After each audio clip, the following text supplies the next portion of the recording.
জাকির ভাই এটা কি মধু নাকি? এটা হচ্ছে কি জাকির ভাই জাদু। জাদু? এই যে দেখেন জাদু দেখাবো এখন ভাই। গেছিলাম শাহবাগে একদিন ঘুরতে, ওখানে এক ভদ্রলোক পরিচয় হলো, উনি জাদু শিখায়। বললাম যে ভাই ছোটখাটো জাদু একটা আমারও শিখিয়ে দেন, হ্যাঁ আমাদের তো পেটে ভাতে খাইয়া বাঁচতে পারবো। ঠিক আছে ভাই 100 টাকা লাগবে। চিন্তা করলাম কি রে ভাই কি আমি জাদু শিখাবো, 100 টাকা লাগবে। এই যে দেখেন সাদা জিনিস এটা কেন লাল করতে হয় এটাই শিখাইছি ভাই, আর কিচ্ছু না। এই যে সাদা দেখছেন না, এই যে দেখেন কোনো লাল ইয়ে আছে না, পুরোটা সাদা।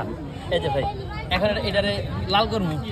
এই যে দেখেন ভাই এটাই জাদু, জাকির ভাই ছোটখাটো জাদু, ছোটখাটো ম্যাজিক। আচ্ছা এই যে ভাইয়া দোয়া দুরুস কি পড়বো? হ্যাঁ পড়েন। দোয়া দুরুস তো হচ্ছে গিয়ে ধরেন সিক্রেট, এটা পড়লে দেওয়া সবাই শিখে লাগবো। এই যে দেখেন ভাই সুমন্ত সুখ, হ্যাঁ ফুয়ের দাম দেখেন। এই যে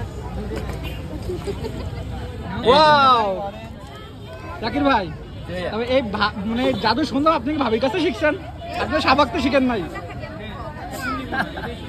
আসলে বিষয়টা ওইরকমই, ম্যাডামই শিখাইছে ভাই, ম্যাডাম শিখাইছে 100 টাকা লয়।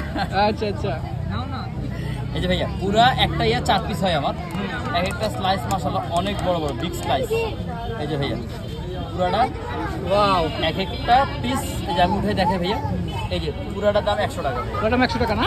পুরাটা পুডিং এর দাম 100 টাকা। আমার কেক থেকেও কিন্তু আমার পুডিং এর লেয়ার সাইজ সবকিছু বড়। এই যে পুরো একটা পুডিং 400 টাকা আর পার পিস 100 টাকা। পার পিস 100 টাকা? জি ভাইয়া। এই যে